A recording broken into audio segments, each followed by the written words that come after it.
Abram suas Bíblias, por gentileza. Salmo 23, versão NVT.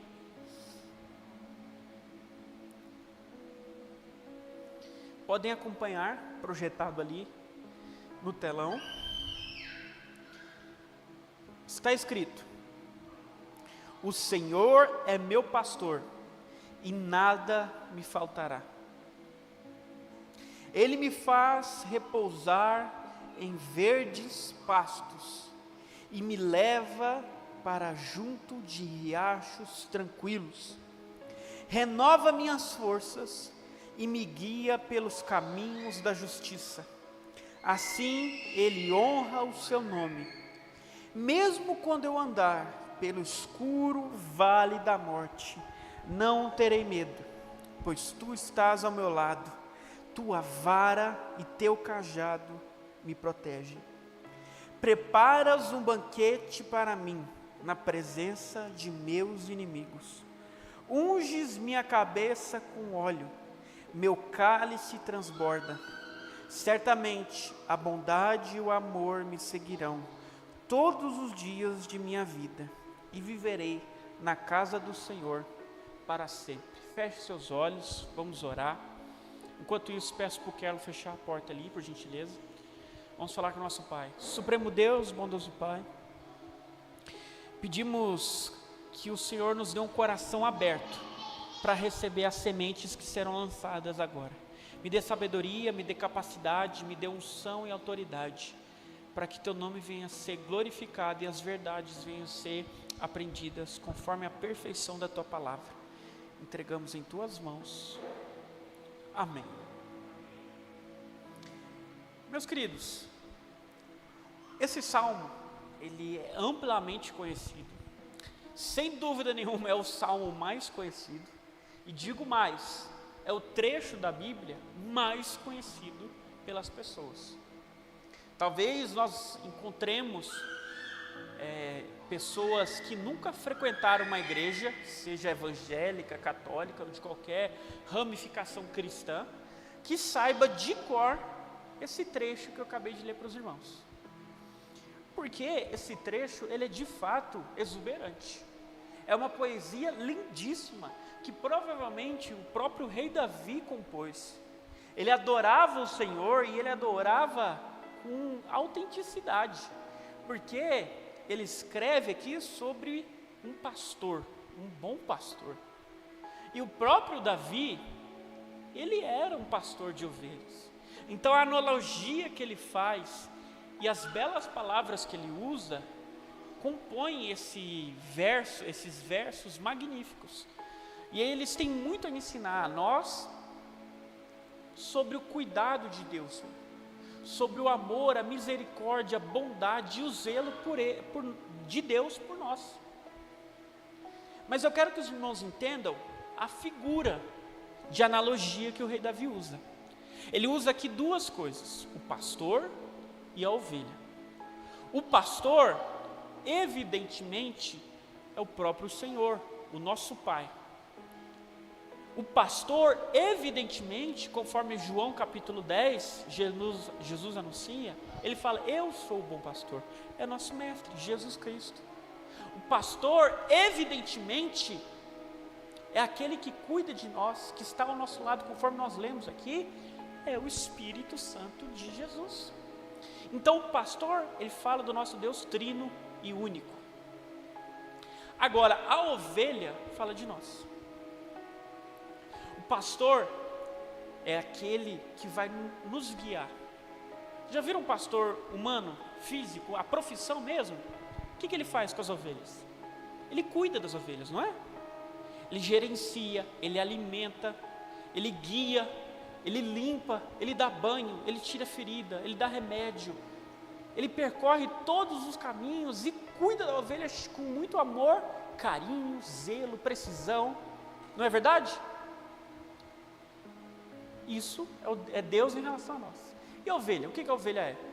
A ovelha é um animal extremamente indefeso. É um animal extremamente inocente, manso, obediente. Repita comigo: obediente. A ovelha é um animal extremamente obediente. com ouvidos sensíveis. A ovelha tem uma capacidade auditiva muito boa. Quando ela escuta a voz do pastor, ela vai na hora. Se uma pessoa aleatória gritar pela ovelha e fizer um barulho para chamar a ovelha, o mesmo barulho que um pastor faria, ela não vai. Agora, quando é aquele pastor que ela ama, que ela segue, ela vai na hora. Eu trouxe até um vídeo para mostrar para os irmãos. O Kerlo vai pôr para a gente ver como uma ovelha, presta atenção lá.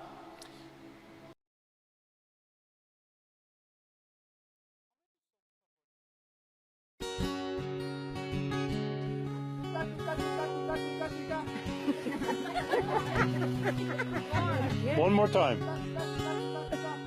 Oh, one is.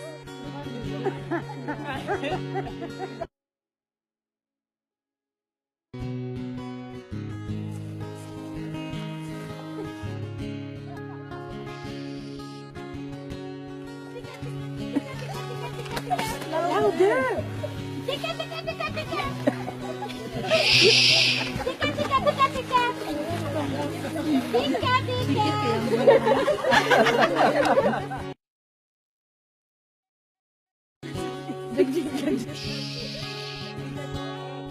Tica, tica, tica.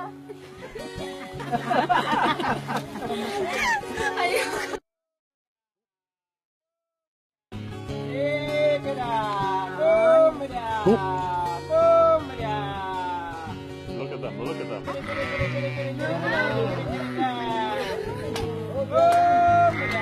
Isn't that amazing? They are coming. Oh my God. Woo! Oh my God. I can't believe it. Oh my God. He's still right voice. Oh my God. This is amazing. One more. You scared them. Yeah, Eunice made him go away. Os irmãos repararam ali? Por 3 ocasiões distintas, a pessoa tentou chamar as ovelhas. Fez o mesmo barulho que o pastor fez, só que elas nem se moveram. Quando foi o pastor, ele falou. E aí você já viu a cabecinha das ovelhas levantando assim. As orelhinhas levantando. E ele continuou chamando e veio aquelas ovelhas tudo em direção a ele. Por quê? As ovelhas conhecem a voz do seu pastor. A ovelha é um animal que tem um ouvido sensível à voz daquele que cuida dela. A ovelha, meus irmãos, é leal. A ovelha, ela tem um instinto de rebanho. Você viu que a ovelha anda em bando? A ovelha não anda sozinha, ela só anda em bando. Uma ovelha verdadeira anda em bando. Olha para o seu lado aí, olha para o seu irmão do lado, olha para o outro. A ovelha anda em bando. E a ovelha, ela produz lã, ela produz leite, até carne, se dá para comer da ovelha, mas ela produz, tem um retorno. Eu estou nomeando as características de uma ovelha, para que você olhe para você mesmo. Eu falei o que um pastor é, o que ele faz, e é fácil colocar isso em comparação, em analogia a como Jesus nos trata e cuida de nós. Agora, quando eu falei as características de uma ovelha, será que você é como uma ovelha? Você é inocente, você é manso, você é obediente, você tem um ouvido sensível à voz do seu pastor?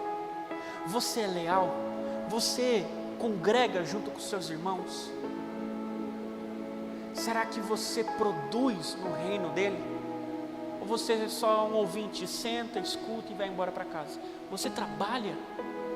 Uma ovelha tem todas essas características. Por que eu estou falando, exemplificando, dando as características de um pastor de uma ovelha? Porque, meu irmão, a gente leu e agora eu vou falar as bênçãos que um pastor dá para a sua ovelha. Você só pode usufruir dessas bênçãos se você for esse tipo de ovelha. Não pense depois, Senhor, está escrito na tua palavra que eu tenho essa e essa promessa. Mas quando você não se enquadra naquilo que te habilita a usurpar dessas bênçãos, meu irmão, você está falando ao vento. Os irmãos estão entendendo o que eu estou querendo dizer? Estão? Então vamos ver as bênçãos para aquelas verdadeiras ovelhas. Começando no versículo 1, pode ir abrindo aí. O versículo 1 do Salmo 23, a gente vai lendo e eu vou explicando. Veja bem. O Senhor é meu pastor e nada me faltará. Eu gosto daquela palavra ali, ó, meu. É fácil nós entendermos essa individualidade de Deus no tratamento conosco hoje em dia, na mentalidade pós-moderna. Por quê? Porque nossa geração, ela é individualista, ela é extremamente egoísta, ela é o cúmulo do individualismo, é a extremidade, é o extremo do individualismo. É egoísta, é soberba, tudo é para meu, tudo é para mim. Isso é fácil entender a nossa geração. Mas, na época que o rei Davi escreveu isso, a sociedade era extremamente coletivista, até por um lado ruim. Eles preferiram ter um rei do que Deus. Você vê tanto que eles eram coletivistas. Eles preferiram ser uma nação do que ter o Senhor como rei deles. E quando o salmista fala que o Senhor é meu pastor, ele fala de um trato de Deus individual. As pessoas viam Deus na época do rei Davi, e até Jesus aparecer e explicar que era um pouco diferente como eles imaginavam, um Deus distante, um Deus que subia no Monte Sinai para falar apenas com um profeta, um Deus que falava com poucos, que não queria se relacionar com as pessoas. Mas Davi deixa claro que o Senhor é meu pastor, fala meu. Ele te vê como indivíduo, meu irmão. Nós somos um rebanho, somos, mas o Senhor vê você como uma ovelha individual, tanto que se você se desgarrar, a ovelha que se desgarra, ele larga as 99, um aprisco, guardadinho, seguro, e vai atrás dessa ovelha que se perdeu. Ele sabe exatamente o que você passa, os seus medos, as suas dificuldades. Ele sabe o que você deseja, o que você almeja, o que você precisa. Ele vê as lágrimas que você derrama, ele vê as suas boas obras e ele vê também os seus erros. Ele te vê como indivíduo, ele é seu pastor. Ele não é o Deus do Henrique, ele não é o Deus do pastor Drauzio, do Moisés, ele é o Deus do Lecão, ele é o Deus da Regiane, ele é o pastor da Cibele.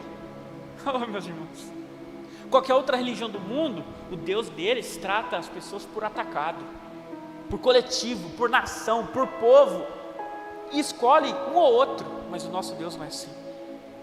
Você é um profeta do Senhor, você é um sacerdote do Senhor, você é um rei que o Senhor instituiu no reino dele, um príncipe, vai co-governar com ele. A extensão dessa co-governança a gente não sabe ainda, não seremos como ele, obviamente, ele é o Deus Supremo, mas nós somos cordeiros, então o Senhor vai nos dar algo para fazer de grande importância na eternidade. Olha só como Deus te ama, olha só que loucura. E ele fala aí no versículo 1, pode deixar aberto, meu querido: o Senhor é meu pastor e nada me faltará.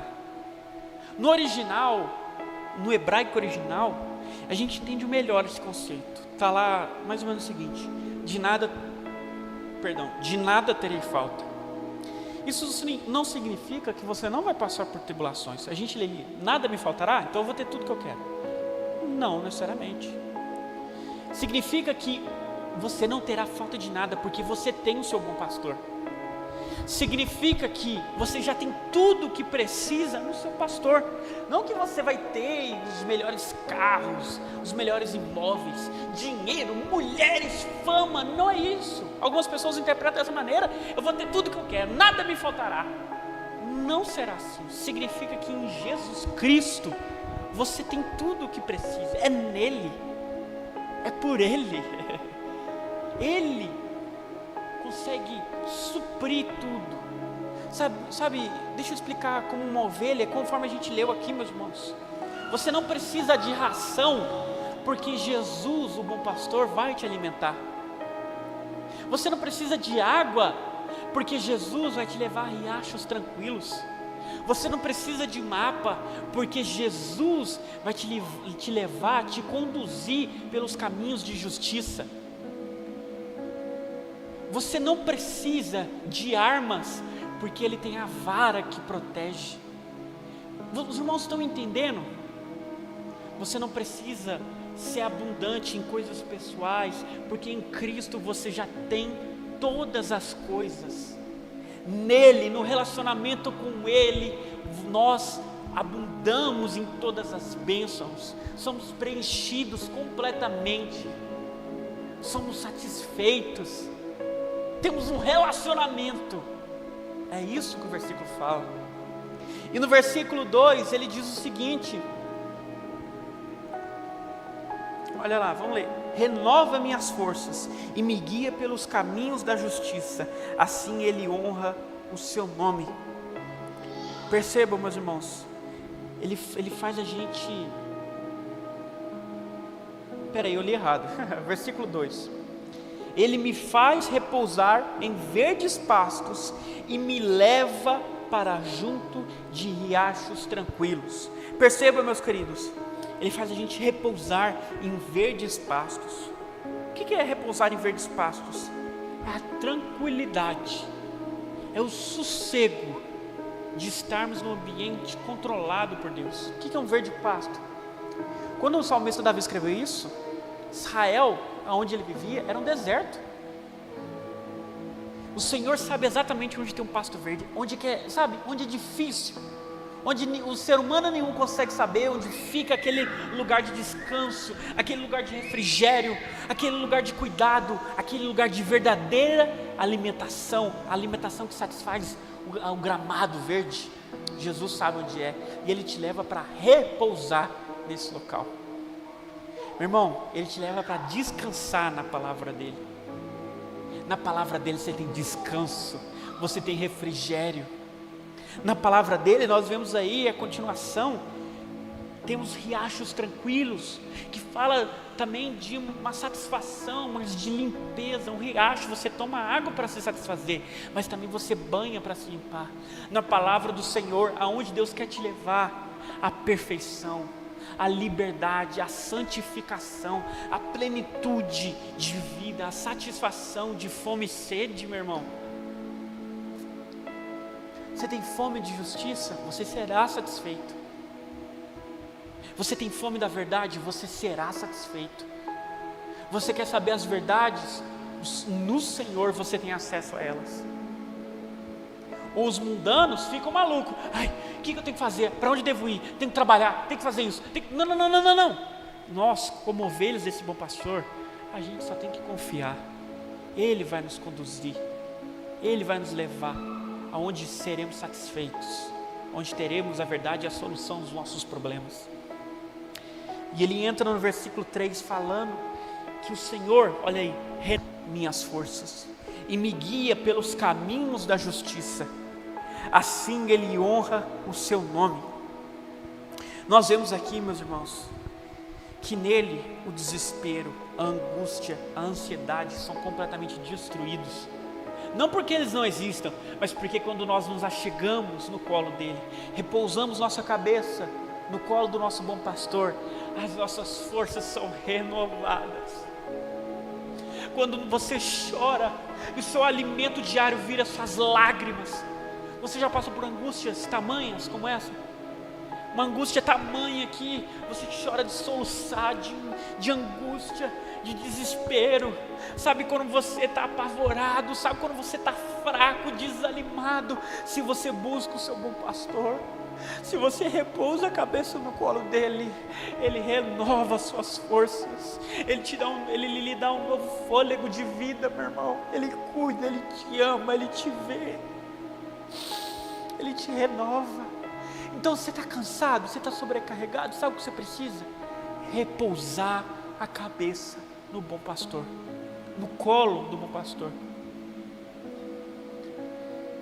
Então, meu irmão, está triste? Ore, está desesperado? Ore, que esse desespero e essa dor vão passar. É a palavra de Deus que garante, nele há renovo de força. E Ele vai nos guiar pelos caminhos da justiça. Ele vai nos mostrar para onde devemos ir. Ele vai dar solução para o nosso problema. Ele vai nos levar para o caminho de plenitude, verdade, bondade, todas as virtudes que nós almejamos ter. Sabe por que Ele faz tudo isso? Aí termina esse versículo. É porque você é lindo, maravilhoso, cheiroso e porque merece isso? Não. Ele termina falando: assim Ele honra o seu nome. Ele faz tudo isso. Ele te abençoa, Ele te renova. Sim, porque Ele te ama. Mas acima de tudo, por amor ao próprio nome dEle. Por causa da honra pessoal do nome dEle. Sabe, isso é maravilhoso. Isso é maravilhoso porque nos mostra que não depende de nós. Meu irmão, se dependesse da sua capacidade, da sua maneira, sua disposição de servir, seu desempenho, alguns acham que meu desempenho vai mostrar para Deus tanto que eu sou especial, vai mostrar que eu mereço as coisas dele. Meu irmão, tire isso da mente. Não é por desempenho, porque se fosse a gente estava lascado. Não tem ninguém aqui que chegue no grau de perfeição que Deus deseja. Não tem ninguém, sabe por quê? Porque a Bíblia fala: sejam perfeitos como perfeito é o Pai. Esse é o nível de perfeição que Deus exige de você. Que você seja tão perfeito como Ele é. Alguém que é perfeito como Deus? Ninguém, né?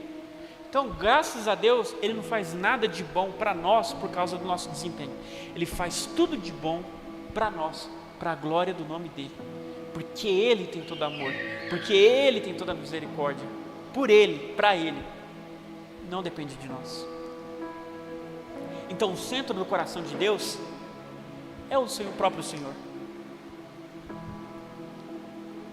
Versículo 4 vai falar: mesmo quando eu andar pelo escuro vale da morte, não terei medo, pois tu estás ao meu lado, tua vara e teu cajado me protegem. Meus irmãos, repare nisso: não terei medo, pois estás ao meu lado. Quando estamos em Cristo, como somos ovelhas do nosso bom pastor, não existe medo. Repita comigo: não terei medo. Se você é uma ovelha do seu Senhor, não há medo. Sabe por quê? Porque Ele está do seu lado. Eu já contei várias vezes essa ilustração, vou contar novamente.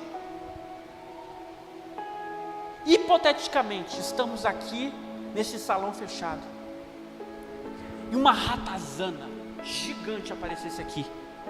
Eu tenho medo de ratazana. Tenho receio, vamos falar assim, que é mais másculo, né? Se aparecesse aqui, meu irmão, se ela estivesse ali, eu ia para o outro lado do salão. Se ela estivesse aqui no púlpito, eu ia pregar ali embaixo. Agora, imagine que se saísse do banheiro, além de uma ratazana, um leão. Meu irmão, a ratazana podia subir em cima de mim, podia sambar em cima de mim, que eu não estou nem aí para ela. Eu ia ficar com medo do leão. A ratazana podia estar do meu lado, no meu bolso. Eu ia ficar aonde o leão não estava. Eu ia esquecer a ratazana. Porque o medo daquilo que é mais poderoso e maior suprime o medo daquilo que é inferior. Os irmãos entendem minha analogia? Quando nós estamos com Deus do nosso lado, aquele que é temível e todo poderoso, qualquer outro medo se torna nada.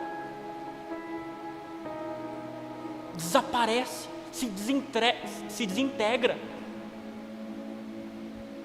Então, quando estamos com o Senhor, não teremos medo. Não temeremos a morte, não temeremos a vida, avançaremos porque o Senhor é conosco. Eu gosto de uma palavra que foi dada a Zorobabel.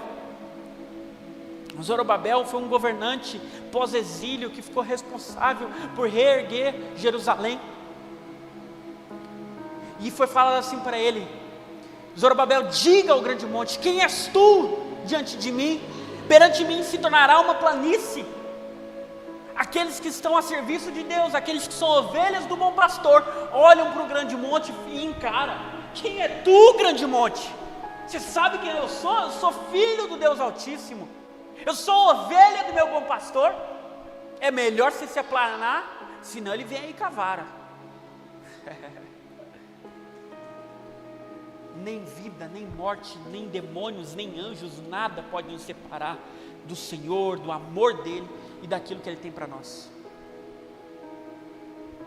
Somos implacáveis.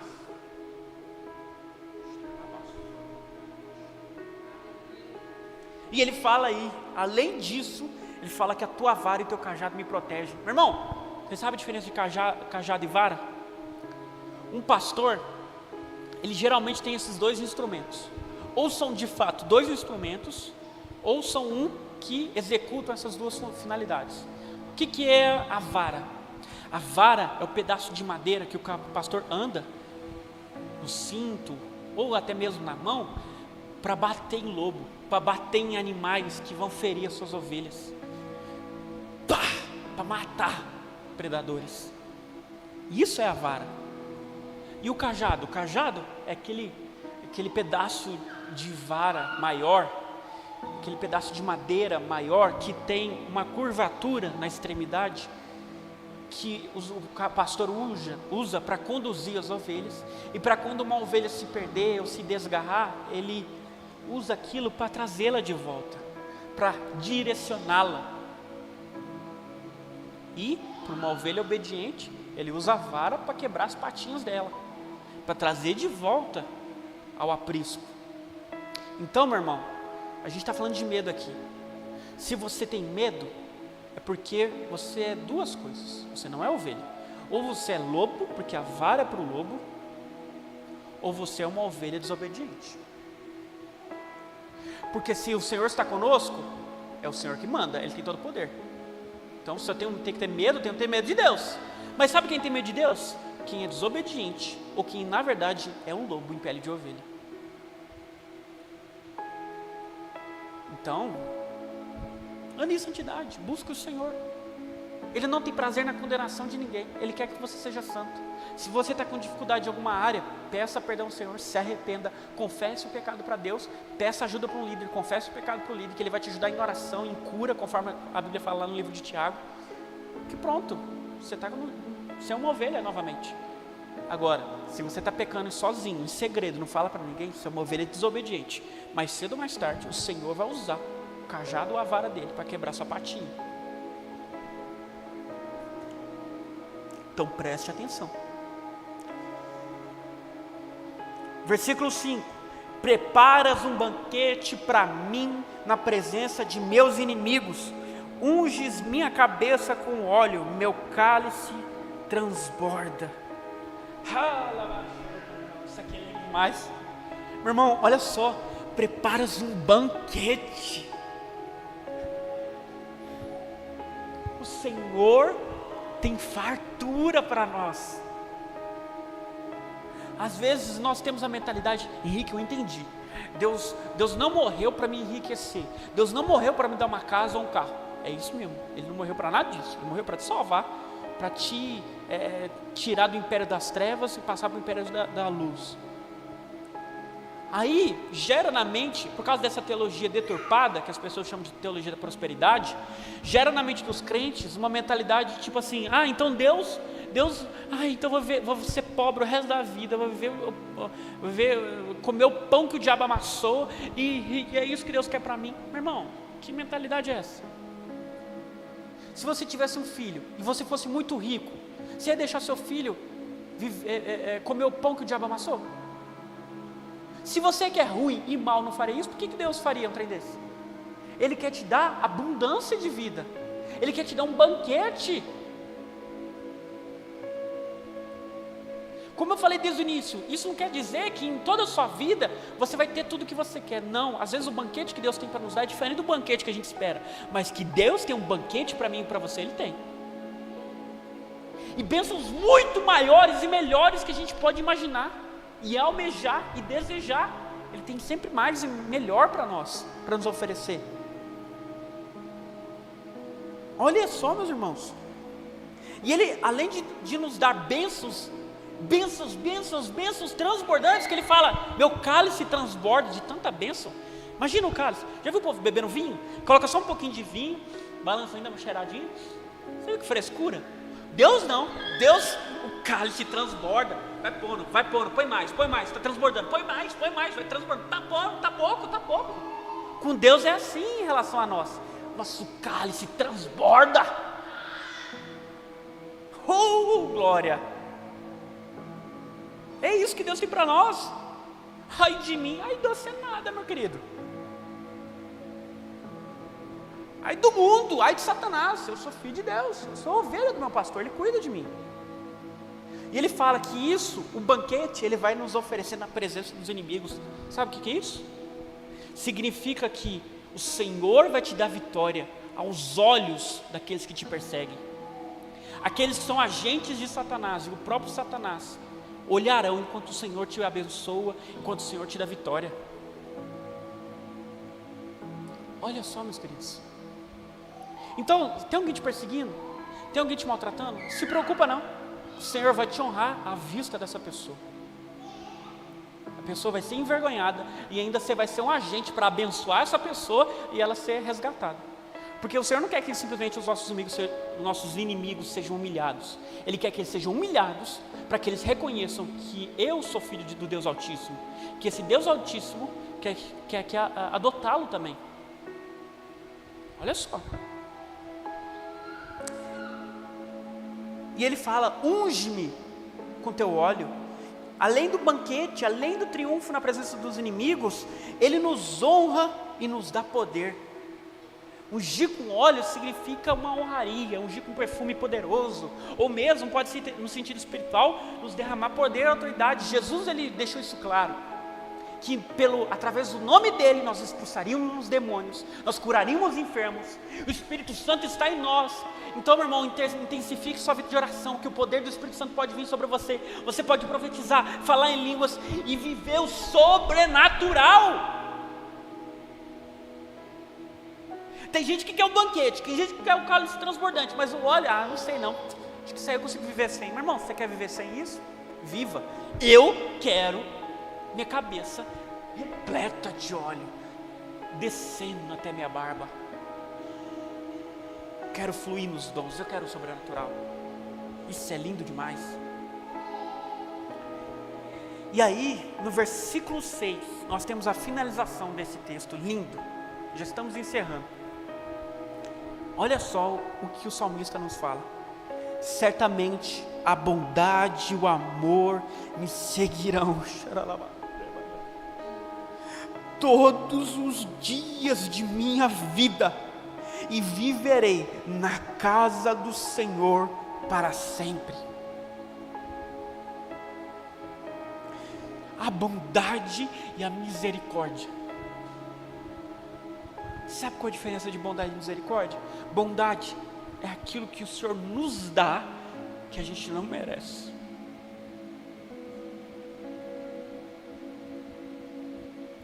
O Senhor é bondoso, sua bondade dura para sempre.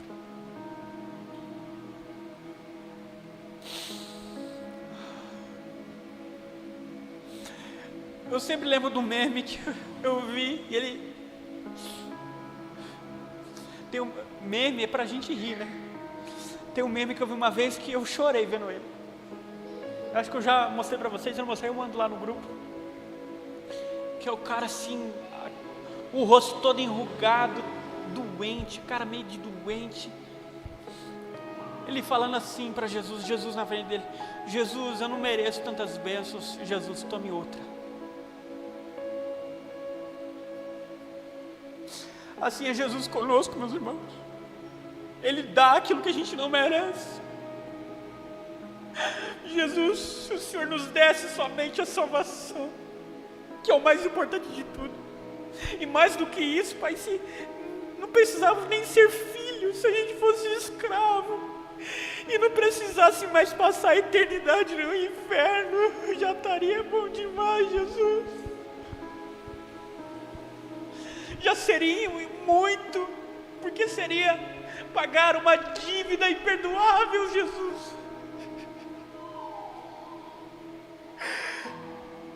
Mas o Senhor nos deu muito mais. Ele nos chama de filhos. Ele nos chama de amigos. Eu não sei você, eu sempre tive dificuldade para fazer amigos. Eu não sei, às vezes eu sou chato. As pessoas não gostavam de se relacionar comigo. Talvez por eu falar demais, talvez por falar assuntos que talvez as pessoas não gostassem. Então eu sempre orava na minha adolescência: Senhor, envia um amigo para mim, eu estou tão sozinho. E Deus enviou, o Magrão que vocês conhecem. Mas para mim sempre foi difícil fazer amigo. Ninguém queria ser amigo do Henrique. Esse rapaz chato, esse menino chato, desagradável. Mas Deus sempre quis ser meu amigo. As pessoas podem não gostar de você, podem te achar chato, desagradável, mas o Senhor te chama de amigo. Aquilo que o mundo rejeita, o Senhor abraça. Que amor é esse, meu irmão?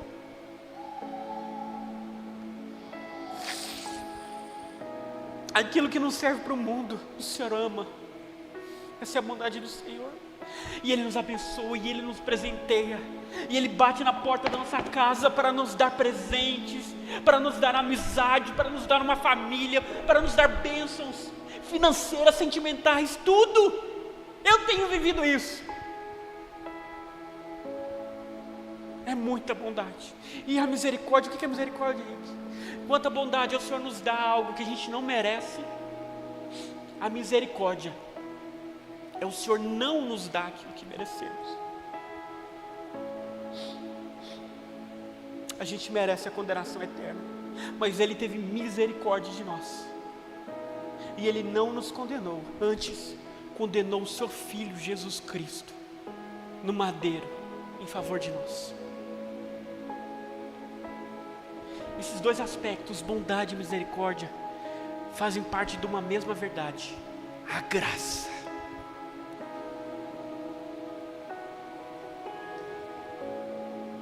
A doce graça. E sabe qual é a palavra no versículo 6 para bondade e o amor? Essa palavra ali, ó, certamente a bondade e o amor. Sabe qual que é a palavra em hebraico para amor ali? Recede.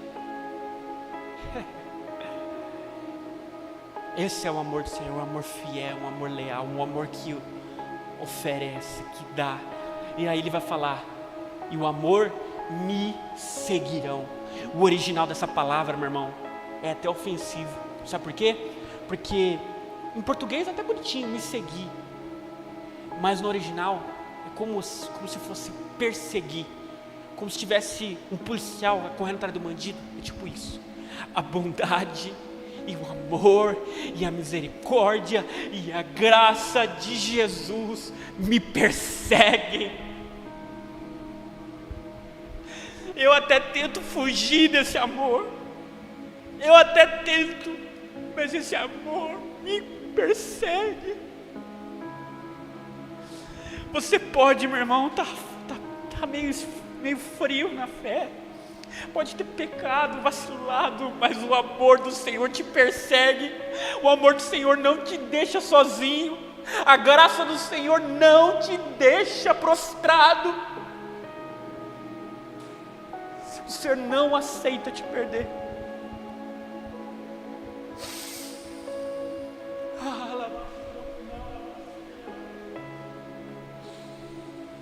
E Ele termina falando: e viverei na casa do Senhor para sempre. O Senhor tem todas essas bênçãos, e a maior delas é essa: nós estaremos para sempre nesse relacionamento com Ele, vivendo eternamente pelos séculos dos séculos na casa dele.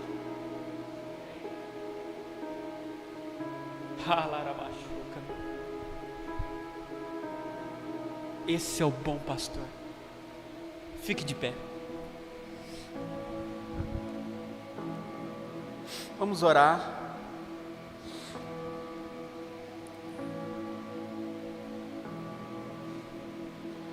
Feche seus olhos. Supremo Deus, bondoso Pai, obrigado por ser esse bom pastor, esse meu pastor. Obrigado, Jesus. Obrigado porque Tu és Jeová Jireh, o Senhor que provê. Tu és Jeová Rafá, o Senhor que cura. Tu és Jeová Nissi, o Senhor que é a nossa bandeira, aquele que nos dá vitória nas batalhas.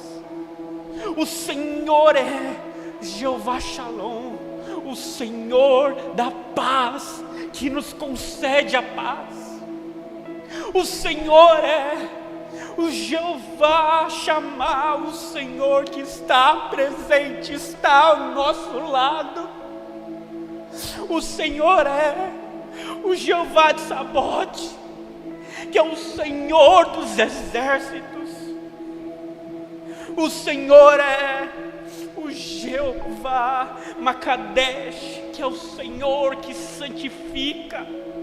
O Senhor é o El Roi, que é aquele que vê todas as coisas. O Senhor é o nosso bom pastor.